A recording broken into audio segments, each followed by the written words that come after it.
The champagne flute slipped from my fingers, crystal shattering against the marble floor of our penthouse living room. The sound echoed like a gunshot in the suffocating silence that followed his words. 7 years. 7 years of building a life together. And Marcus Caldwell had just reduced me to 2 words that would haunt me forever. Old hag. I watched the golden liquid seep into the Persian rug I'd bought him for his 25th birthday, the same rug where he'd whispered promises about our future just months ago. My hands didn't shake as I reached for the ring box, still balanced on the coffee table between us. They were steady, cold, purposeful. "I see," I said. Before we go any further, welcome back to Revenge Stories with Kyle. And if this is your first time watching any of our videos, we encourage you to hit that subscribe button. Your support means the world to us, and it motivates us to continue creating even more powerful stories for you. So stick with us to the very end. And if this story moves you, drop your comments and share with a friend. Now, let's dive back in. My name is Victoria Sterling, and at 34, I supposedly became too old for love. I'm a senior investment banker at Goldman Sachs, where I've built empires out of other people's dreams and turned calculated risks into generational wealth. My philosophy has always been simple: invest wisely, protect your assets, and never let emotion cloud your judgment. Until Marcus. I met him 7 years ago at a coffee shop near Columbia University, where he was struggling through his final year of pre-law. 23, broke, and impossibly charming, with eyes the color of storm clouds and a smile that could make venture capitalists hand over their firstborn children. He was everything I wasn't supposed to want: young, idealistic, and completely dependent on student loans that were drowning him. But there was something about the way he looked at me that night when I offered to pay for his coffee. Not like I was a meal ticket, but like I was a miracle. Like someone had finally seen him, really seen him, beneath the secondhand clothes and the weight of his circumstances. "You don't have to," he'd said, pride flickering in those storm cloud eyes. "I know," I'd replied. "I want to." That was my first mistake. Wanting him. If you've ever invested everything in someone who took it all for granted, hit that subscribe button, because sometimes the best revenge stories are the ones where we learn to value ourselves appropriately. And tell me in the comments, what's the biggest sacrifice you made for love that you wish you could take back? The backstory of us wasn't just romance. It was reconstruction. Marcus came from nothing. His father had abandoned the family when Marcus was 12, leaving his mother to raise 3 boys on a waitress's salary. By the time I met him, she was dead, and his brothers had scattered to the winds, leaving Marcus to navigate Columbia Law's brutally competitive environment entirely alone. I didn't just fall in love with him, I invested in him. I paid off his student loans, $180,000 that I transferred without blinking. I bought him suits for interviews, a laptop when his ancient one finally died during finals week, and a car when the subway strikes threatened to make him late for his summer internship at a prestigious firm downtown. When he graduated, I threw him a party at the plaza that cost more than most people's weddings. When he passed the bar, I bought him a Rolex that he wore to his first day at Morrison, Kent & Associates. But it wasn't just money. I gave him access to my world, introduced him to partners at white shoe law firms, invited him to galas where handshakes turned into job offers, and opened doors that his background never could have unlocked alone. I was his patron, his mentor, his gateway to a life he'd only dreamed of. And somewhere in the middle of building his career, I convinced myself he loved me for more than what I could provide. I should have known better. After all, I spent my days analyzing risk versus reward, identifying patterns in human behavior that predicted market crashes and merger failures. But love, it turns out, makes even the smartest investors blind to the most obvious red flags. The signs were there, growing more obvious as his confidence grew and his dependence on me lessened. The way he stopped reaching for my hand at dinner parties, the way his eyes would linger on the young paralegals at firm events, the way he'd started working late more often, coming home smelling like expensive perfume that wasn't mine. But I told myself it was paranoia. Success was intoxicating, and Marcus was finally tasting it after years of hunger.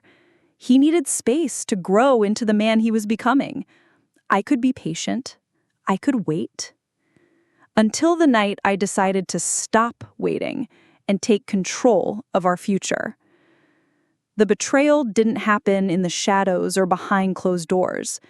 It happened in our living room, in the space we'd shared for 3 years, with the city lights glittering beyond floor-to-ceiling windows that I'd paid for. I'd planned everything perfectly. His favorite champagne chilling in the ice bucket, dinner from Le Bernardin waiting in the kitchen, the Cartier engagement ring I'd chosen months ago, a 3-carat emerald-cut diamond that cost more than his first-year salary, nestled in its velvet box like a promise.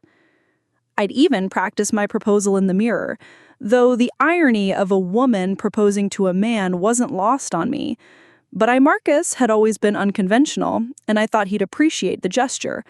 I thought it would show him how serious I was about our future, how ready I was to make our partnership official. When he walked through the door at 7:30, loosening the Hermes tie I'd bought him, I felt my heart flutter with anticipation.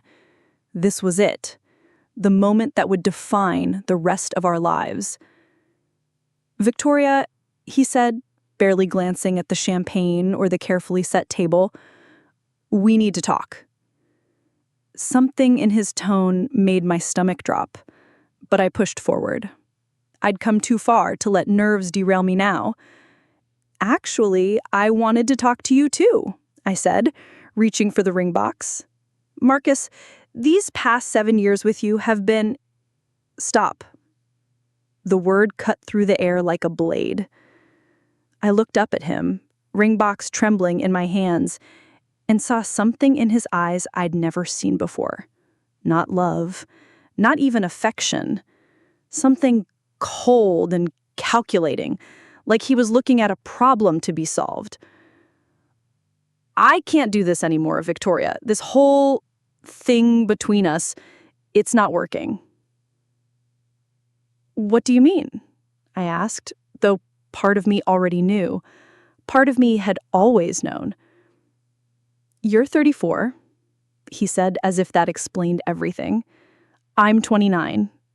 I'm finally established in my career, and I need to think about my future, about the kind of woman I want to build a life with, the kind of woman I want to have children with." The ring box fell from my numb fingers, landing on the coffee table with a soft thud. "Someone younger," I said. It wasn't a question. "Someone appropriate," he corrected, but his eyes flickered with something that might have been shame. It disappeared quickly. "Someone who makes sense for where I am in my life now." I felt something fracture inside my chest, but my voice remained steady. "I see. And what about where you were 7 years ago, when you were eating ramen for dinner and sleeping on a mattress on the floor?" His jaw tightened. "That was different. We were different people then." "You were different," I corrected. "I was exactly the same. The same woman who believed in you when no one else did. The same woman who gave you everything you needed to become who you are now. And I'm grateful for that," he said. But the word grateful sounded like an insult coming from his lips. "But gratitude isn't love, Victoria, and it's not enough to build a marriage on." That's when he delivered the killing blow, the words that would echo in my head for the next 48 hours. "You're too old, Victoria. I can never marry an old hag." The champagne glass slipped from my fingers then, shattering against the marble floor in a burst of crystal and golden liquid. But I didn't flinch. I didn't cry. I didn't scream or beg or ask him how he could say something so cruel after everything I'd done for him. Instead, I looked at him, really looked at him, and saw him clearly for the first time in 7 years. Not the struggling law student I'd fallen in love with, but the man he'd become with my help. Polished, confident, ruthless, just like me. "I see," I said, my voice calm as winter morning. Marcus left that night, taking only a suitcase full of the clothes I'd bought him. I sat alone in our penthouse, surrounded by the debris of my carefully planned proposal, and felt something shift inside me. Not heartbreak. That would come later, in waves that would knock me flat for weeks. But something colder, more precise. The same instinct that had made me one of the youngest senior VPs in Goldman Sachs history. I didn't sleep that night. Instead, I sat at my laptop and began to research. Marcus thought he was free of me, free to pursue whatever 22-year-old paralegal or law student had caught his eye. But he'd forgotten one crucial detail in his eagerness to escape our relationship. I knew everything about his professional life. I'd built it, after all. I knew about the Morrison Kent and Associates account he'd been managing, the one that had brought in over $2 million in billable hours last year. I knew about the partnership track he was on, the one that would make him a junior partner by 35 if he played his cards right. I knew about the client relationships he'd cultivated, the cases he was working, the reputation he'd spent 7 years building with my help. Most importantly, I knew about the shortcuts he'd taken. Every lawyer bends rules. It's part of the job, finding loopholes and gray areas that benefit their clients. But Marcus had done more than bend rules. He'd broken them, quietly and carefully, in ways that only someone with intimate knowledge of his work would notice. The billing irregularities, for instance, padding hours here and there, charging clients for work that junior associates had actually performed. Nothing dramatic enough to trigger an audit, but consistent enough to add up to significant fraud over time. Then there were the conflicts of interest he failed to disclose. The way he'd represented both parties in a settlement negotiation through carefully constructed shell companies, collecting fees from both sides while pretending to be independent counsel. And my personal favorite, the insider information he'd used to advise a client on a merger deal. Information that he'd gleaned from conversations at dinner parties I'd hosted, where investment bankers had spoken too freely about deals in development. Marcus had built his career on my foundation, but he'd cemented it with compromises that could destroy him if they came to light. And I'd been too blinded by love to see what he was becoming, too invested in his success to question his methods. Now, sitting alone in our penthouse with broken crystal at my feet, I finally understood the game he'd been playing. Time to show him how it was really done. I didn't hear from Marcus for 2 days. 2 days during which I assume he was celebrating his freedom, maybe moving in with whatever young thing had caught his fancy. 2 days during which I methodically compiled 7 years' worth of evidence that could end his career with a single phone call to the New York State Bar Association. But I didn't make that call. Not yet. I made other calls, carefully targeted conversations with partners at rival firms, planted seeds of doubt about Marcus's judgment and ethical standards. I reached out to journalists who specialized in legal industry corruption, providing them with just enough information to start asking questions. I contacted clients he'd represented, expressing concern about potential conflicts in their cases. I didn't lie. I didn't fabricate evidence or make false accusations. I simply illuminated truth that had been hiding in the shadows. If you're getting goosebumps watching Victoria play chess while Marcus played checkers, hit that subscribe button because we're about to watch a masterclass in strategic payback. Comment below. Is this justice or is this crossing a line? I need to know where you stand on this. The beauty of working in finance is that you learn patience. Markets move slowly, and the biggest profits come to those who can wait for the perfect moment to strike. Revenge, I discovered, followed the same principles. On the second night, at exactly 11:47 p.m., my phone rang. Marcus. I let it go to voicemail. Then I poured myself a glass of the champagne we never got to drink together and listened to his message. Victoria, it's me. Look, I think I made a mistake, a huge mistake. Can we talk, please? I know I hurt you, but I was scared and I said things I didn't mean. I love you. I've always loved you. Call me back. I deleted the message and went to bed. He called 6 more times over the next 12 hours, each message more desperate than the last, more willing to admit what we both knew was true, that he'd thrown away the best thing in his life for a fantasy that was already crumbling around him. The final call came at 2 p.m. on day 3, just as I was reviewing the documents I'd prepared for the State Bar Association. Victoria, please, I know you're there. I know you're listening. I'm outside your building. I need to see you. I need to explain. I looked out the window and saw him there, standing on the sidewalk in the same spot where he'd kissed me goodbye every morning for 3 years. He looked smaller somehow, diminished without the confidence that my support had given him. That's when I knew it was time. I let him come up. He looked terrible. Unshaven, his expensive suit wrinkled like he'd slept in it, his storm cloud eyes red-rimmed and desperate.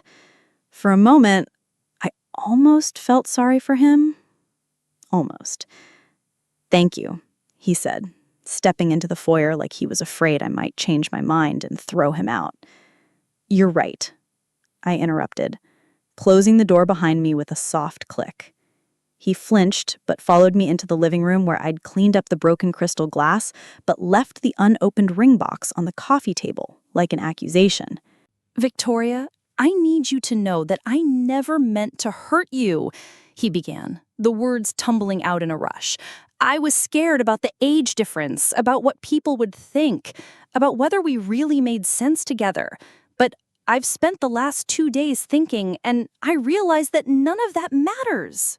What matters is that I love you, and you love me, and we've built something beautiful together."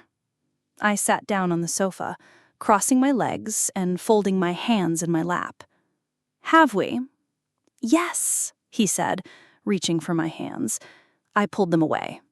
"Yes, we have. And I know I can't take back what I said, but I can spend the rest of my life making it up to you, if you'll let me." "The rest of your life," I repeated slowly. "That's interesting phrasing, Marcus, because I'm not sure you understand how much life you have left." He frowned, confusion flickering across his features. "What do you mean?" I reached for the folder I'd placed on the side table, the one filled with 7 years of carefully documented evidence of his professional misconduct. I didn't open it. I just held it, watching as recognition dawned in his eyes. "Do you remember our first Christmas together?" I asked conversationally. "You gave me a snow globe you'd bought from a street vendor in Times Square. Cost you maybe $10, but it was all you could afford then. And I loved it, Marcus. Not because it was expensive, but because you'd thought of me, because you'd wanted to give me something even when you had nothing." His face had gone pale. "Victoria, what's in that folder?" "Everything," I said simply. 7 years of everything. Your career, your reputation, your future, it's all in here. Every corner you cut, every rule you bent, every ethical line you crossed while I was too busy loving you to notice." "You wouldn't," he whispered. But I could see in his eyes that he knew I would. 3 days ago, I would have agreed with you," I said, opening the folder and letting him see the first page, a detailed breakdown of his billing irregularities. 3 days ago, I loved you more than I loved myself, more than I loved justice or truth or professional integrity. But that was before you called me an old hag and threw away 7 years like they meant nothing. Marcus dropped to his knees beside the sofa, his hands reaching for mine again. This time, I let him take them. Let him feel how steady they were, how calm I remained, even as his world crumbled around him. "Please," he whispered, "I'll do anything. I'll marry you tomorrow. We can have the wedding you always wanted, the life you planned for us. I'll never look at another woman again, I swear to you, Victoria. I'll spend the rest of my life proving how much I love you." "But you don't love me," I said, gently pulling my hands free. "You love what I can do for you, what I've always done for you. And now you love what I can do to you." "That's not true." "Marcus," I said his name softly, the way I used to when he had nightmares about law school exams or bar results. He fell silent immediately.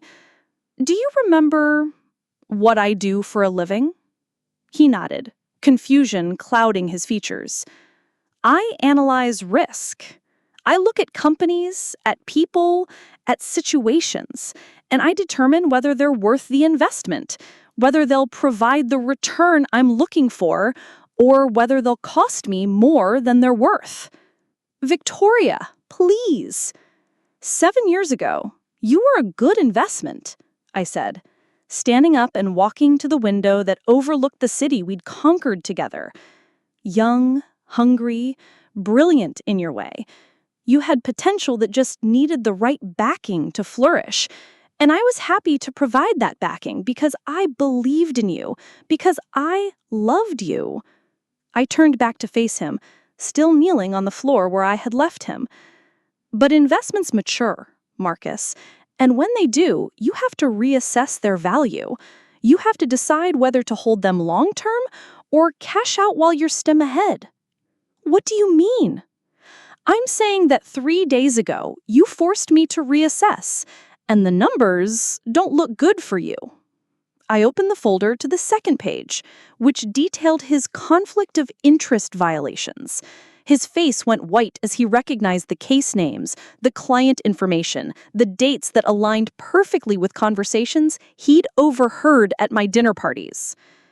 "The way I see it, you have two choices. You can leave now, tonight, and never contact me again. Disappear from my life completely, and I'll consider our business concluded. Or you can stay and we can discuss the terms of our new arrangement, the one where you understand exactly what you stand to lose if you ever disrespect me again." Marcus stayed on his knees, but something shifted in his posture.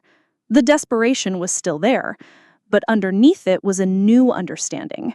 He was beginning to see the game we were really playing, the power dynamic that had always existed between us, but that love had disguised. "What kind of arrangement?" he asked quietly. "The kind where you remember that everything you have, your career, your reputation, your future, exists because I allowed it to. The kind where old hag never passes your lips again because you understand that this old hag holds your entire life in her hands." "You want me to stay out of fear?" "I want you to stay because you finally understand what love looks like when it has teeth, what it looks like when it refuses to be taken for granted or thrown away for a younger model." Marcus was quiet for a long moment, his storm cloud eyes studying my face as if seeing me clearly for the first time. When he finally spoke, his voice was different, not the desperate pleading of the past few days, but something more thoughtful, more aware. "You knew," he said, "about everything. You've always known." "I helped you build it, Marcus. Did you really think I wouldn't notice the foundation shifting?" "Why didn't you say anything before?" "Because I loved you," I said simply. "And love, I've learned, makes us complicit in our own destruction. But heartbreak, Heartbreak clarifies things beautifully. Marcus stayed that night, and the next, and the one after that. But our relationship was different now, built on a new foundation of mutual understanding rather than blind devotion. He knew exactly what he stood to lose, and I knew exactly what I was willing to do to keep him. Some might call it manipulation, others might call it justice. I called it evolution. 3 months later, Marcus proposed to me in the same living room where I'd tried to propose to him. The ring was smaller than the one I'd chosen. His salary couldn't support Cartier-level gestures, but the sentiment was entirely his own. And this time when he got down on one knee, it wasn't out of desperation or fear. It was out of respect. We married 6 months after that, in a small ceremony at the plaza that I paid for, but he planned. His vows were beautiful, heartfelt, and notably free of any references to age or appropriateness. In fact, they focused entirely on gratitude, not the bitter, obligatory kind he'd mentioned before, but the genuine appreciation of a man who finally understood the value of what he'd almost lost.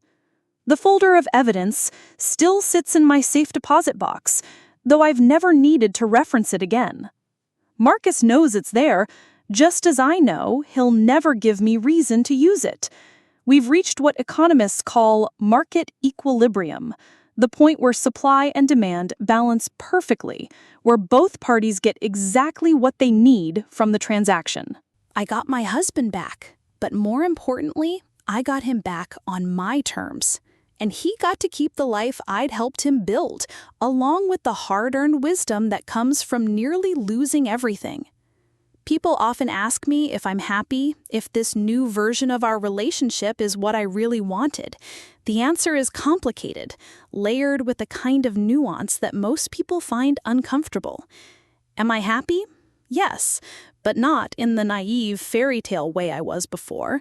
I'm happy the way a successful investor is happy when a risky bet pays off, satisfied, vindicated, and always alert for the next market shift. Do I love Marcus? Yes, but not in the blind, self-destructive way I once did. I love him the way I love a particularly well-performing stock, with appreciation for its value and careful attention to its continued growth potential. Does he love me? I believe so, though his love is now tempered with something that might be fear, might be respect, or simply might be the recognition that some women are too dangerous to betray twice. The truth is, revenge didn't change me as much as it revealed me. The capacity for calculated cruelty, for strategic patience, for turning love into leverage. It was always there, honed by years in the financial sector where sentiment is luxury and survival depends on seeing the world clearly. Marcus called me an old hag and thought that would be the end of our story. He thought age made me desperate, made me grateful for whatever scraps of affection he was willing to throw my way. He thought wrong. Age, I've learned, doesn't make women desperate. It makes them dangerous, because by 34, we've learned to value ourselves appropriately. We've learned to recognize our worth, protect our investments, and demand fair market value for what we bring to the table. More importantly, we've learned that love without leverage is just another word for vulnerability. And in a world where youth is currency and beauty is collateral, smart women learn to diversify their portfolios early. Marcus learned this lesson the hard way, kneeling on our living room floor with his future in my hands. But he learned it completely, and that education has served both of us well. These days, when people comment on our age difference, Marcus smiles and says he's married up. When they ask how he landed someone so successful, so accomplished, he tells them he got lucky. And when they wonder aloud about what a woman like me sees in a man like him, his answer is always the same. She saw potential when no one else did. She believed in me when I didn't believe in myself. And I spend every day trying to be worthy of that faith. It's a beautiful sentiment, and it's completely true. What he doesn't mention is that faith, like any investment, comes with terms and conditions, performance requirements, penalties for breach of contract. But that's between us. The way the best marriages are built on private understandings that the outside world can never fully comprehend. The champagne we never drank that first night finally got opened on our wedding day. As we toasted our future together, Marcus raised his glass and offered a toast that summed up our relationship perfectly. He said, "To second chances, and to the woman wise enough to grant them." I replied, "To market corrections, and to the investors patient enough to wait for them." We drank, and it was perfect, sweet, with just enough bite to remind you that the best things in life come to those who know how to play the long game. After all, in love as in finance, the house always wins, as long as you remember who built it. If you loved and enjoyed this story, do not forget to hit that subscribe button, like this video, and share it. Until our next update, take care.